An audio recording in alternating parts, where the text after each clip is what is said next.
Bonjour à tous et bienvenue sur ma chaîne YouTube pour cette deuxième vidéo. Alors aujourd'hui j'ai envie de vous parler d'une maison d'édition que je trouve vraiment phénoménale et qui s'appelle L'Instant Présent. L'Instant Présent, c'est une maison d'édition, j'ai déjà quelques ouvrages qui sont vraiment des références en la matière, qui sont dans ma bibliothèque et qui sont vraiment dans ma boîte à outils.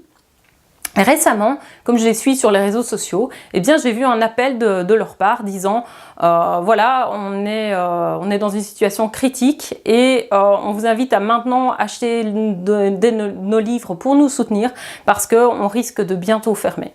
Et donc je me suis dit ok, j'ai une liste de plein de bouquins que j'ai vraiment envie d'acheter chez eux et donc eh ben, je les ai achetés et c'est ce que je vais vous présenter aujourd'hui. Allez, c'est parti!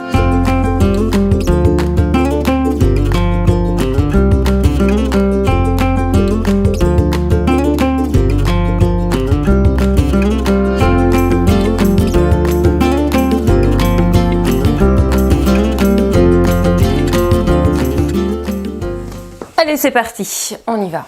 Alors les deux premiers livres dont j'ai envie de vous parler, c'est les livres que j'ai déjà de l'instant présent et ceux qui m'ont fait tomber en amour avec cette maison d'édition. Le premier, c'est celui de Michel Audin et qui est Le bébé est un mammifère. Moi, ça a été vraiment un livre fondateur pour, d'une part, mon parcours en tant que doula et avant ça, en fait, ma première grossesse. C'est vraiment ce qui... je ne sais pas, ce qui a révolutionné ma conception de ce qu'est un accouchement qui avant était imprégné de ma culture et tout ça. Ça c'est vraiment, donc Michel Audin c'est qui? Donc, pour le faire très court, c'est un gynécologue français mais qui vraiment, j'ai envie de dire, c'est le pape de la physiologie au niveau international. J'ai écrit un article où je parle, sur mon blog, où je parle de ce bouquin, donc je vous invite à aller le voir, ce sera dans la barre d'infos. Mais vraiment, si vous voulez quelque part faire un premier pas, c'est votre premier bébé, ou vous avez des questions sur la physiologie, ou voilà, ça vous interpelle comme domaine, ceci est la référence à avoir dans votre bibliothèque. Il devrait être offert à toute femme et même à tout être humain qui est intéressé de près ou de loin ou le sera sur la périnatalité. Le deuxième bouquin dont j'ai envie de vous parler, c'est celui-là, c'est Césarienne et AVAC. Donc AVAC, c'est le petit nom pour les accouchements par voie basse après césarienne. Donc vous avez une césarienne et vous voulez essayer les voies naturelles, les voies vaginales, eh bien ça s'appelle un AVAC. Ça a été édité avec l'association Césarine qui est une mine d'or pour toute personne étant dans le parcours de voilà, on va avoir une césarienne, on se pose des questions sur les césariennes, j'ai eu une césarienne, je veux éviter une césarienne, c'est la référence. Donc ils ont écrit ce bouquin qui est vraiment la Bible sur le sujet.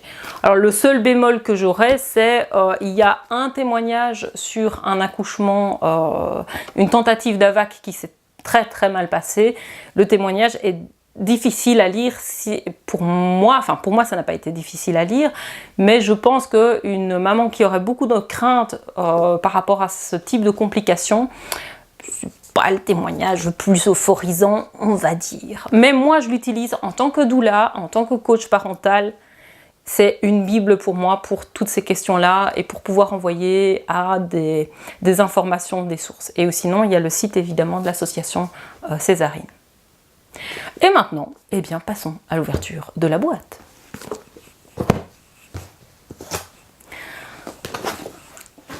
Allons-y. J'ai l'impression d'être un enfant face à son cadeau de Noël.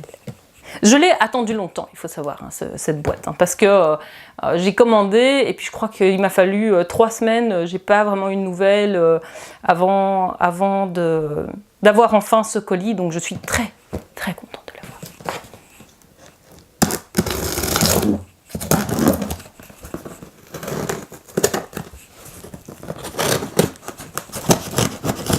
Et en ouvrant le colis, je me rends compte que je ne suis même plus sûre de ce que j'ai dedans.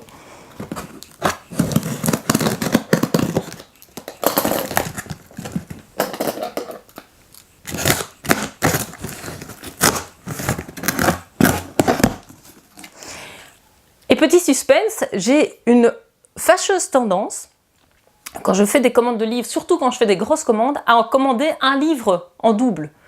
Est-ce que ce sera le cas? Je ne sais pas. Mystère!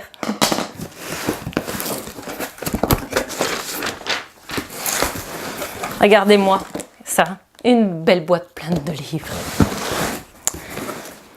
Et pour le premier livre, je vais vous faire un petit tour de magie. Voilà le premier livre de ma boîte, c'est Comment l'enfant apprend de John Holt. Alors ça c'est un livre que j'ai eu envie de lire, j'ai été à une conférence qui était donnée par une dame dont je mettrai les références, je ne me souviens plus du nom, mais c'est vraiment une spécialiste de tout ce qui est instruction en famille, unschooling, école à la maison. Il faut savoir que mes enfants ont été pendant 1 an en instruction en famille et que c'est vraiment une expérience dont je vous parlerai, c'est vraiment génial.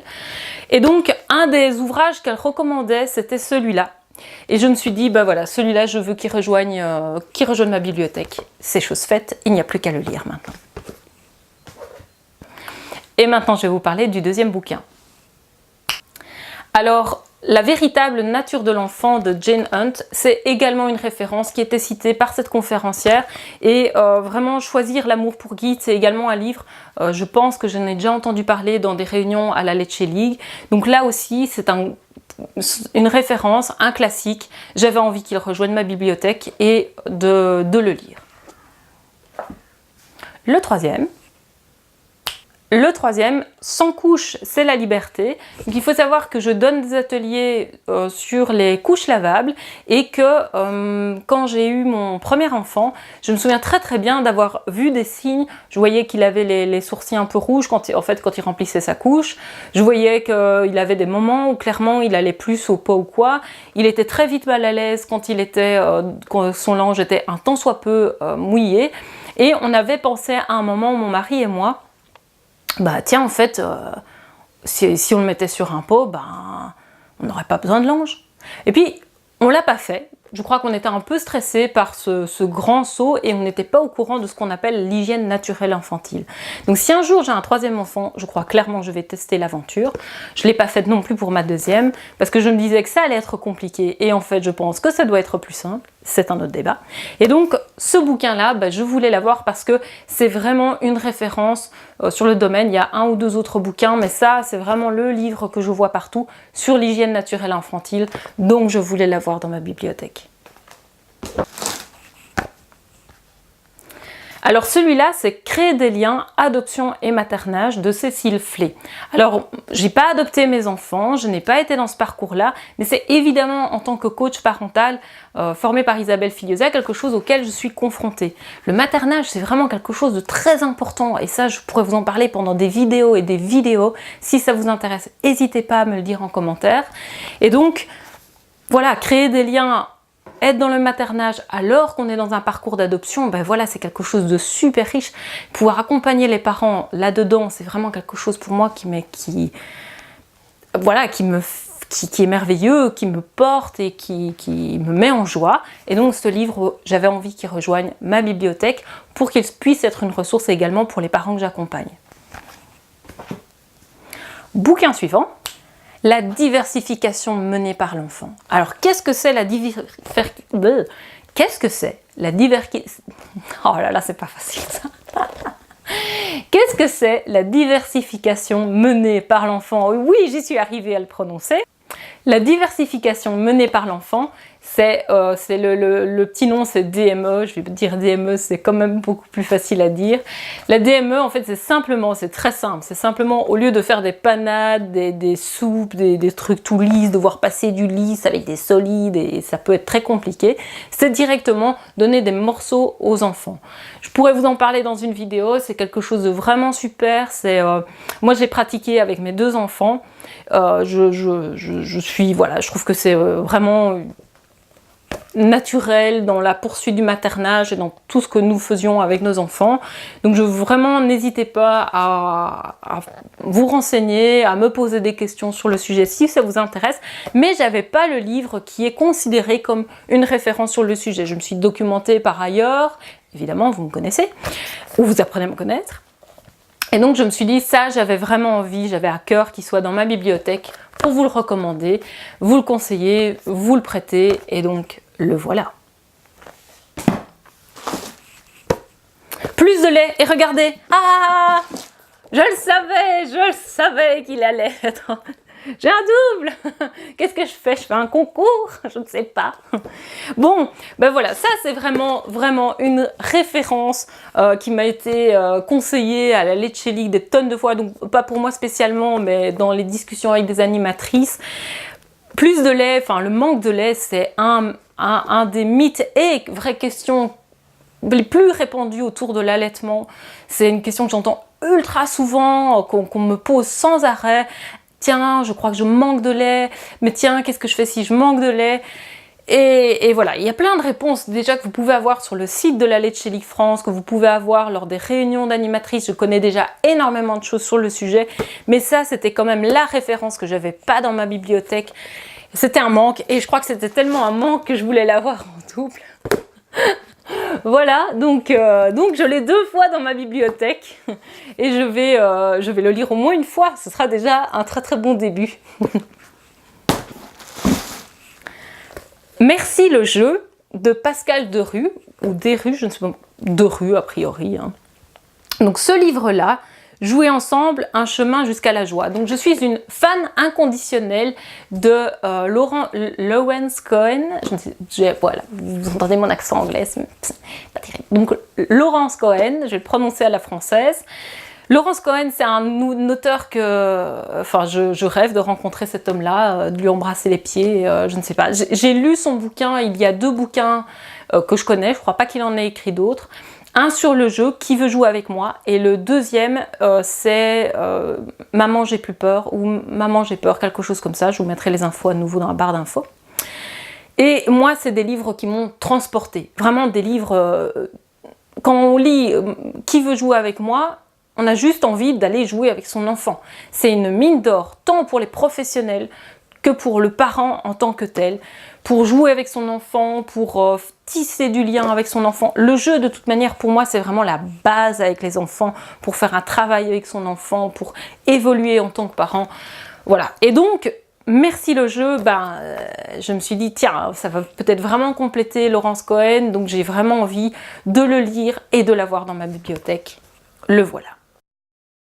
Ça, c'est le dernier livre de la boîte. Il est grand, je ne m'attendais pas à ce qu'il soit si grand. Un petit nœud et puis s'en va.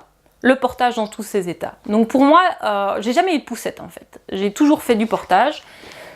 Je ne sais pas trop comment ça m'est venu. Je sais qu'on avait des proches qui étaient un peu dans un parcours un peu similaire au nôtre. Et je sais qu'ils faisaient beaucoup de portage. Et je crois que j'ai lu ou on en a parlé, je ne sais plus trop. Mais bref, on s'est dit, pourquoi avoir une poussette? Oui, c'est ça. On a été à un atelier de portage. Et dans l'atelier de portage, on a posé la question de la poussette. On ne voyait pas trop pourquoi en avoir une. Et elle a dit, effectivement, si vous comptez faire du portage, il vaut peut-être mieux d'abord faire du portage. Et puis, si vous voyez le besoin arriver d'une poussette, achetez-en une. Mais pourquoi acheter une poussette et peut-être que vous n'allez pas en avoir besoin? Et effectivement, en faisant ce choix, on n'a jamais eu besoin de poussette, sauf juste un court moment lors de ma 2e grossesse. Je devais porter mon enfant et j'étais enceinte jusqu'aux yeux. Donc là, le mettre dans la poussette, c'était un moment qui a été pratique pour nous, quand il était fatigué. Donc le portage, pour moi, c'est vraiment quelque chose de très important dans tout ce qui est attachement, maternage proximal. Voilà. Et ce livre-là est un grand classique, un fondement. Et donc avec des nœuds, plein de références sur le portage. Donc là aussi pour moi j'avais à cœur de pouvoir montrer, parce que je ne suis pas monitrice de portage, mais régulièrement je parle de portage dans mes accompagnements. Donc pouvoir montrer des illustrations concrètes pour pouvoir enrichir mon dialogue, l'accompagnement. Et également je réfère évidemment à des monitrices de portage que je connais très bien. Et voilà, ça c'était le dernier livre de ma pile. Vous voyez, ça va rejoindre ma palle, ma pile de livres en attente d'être lus.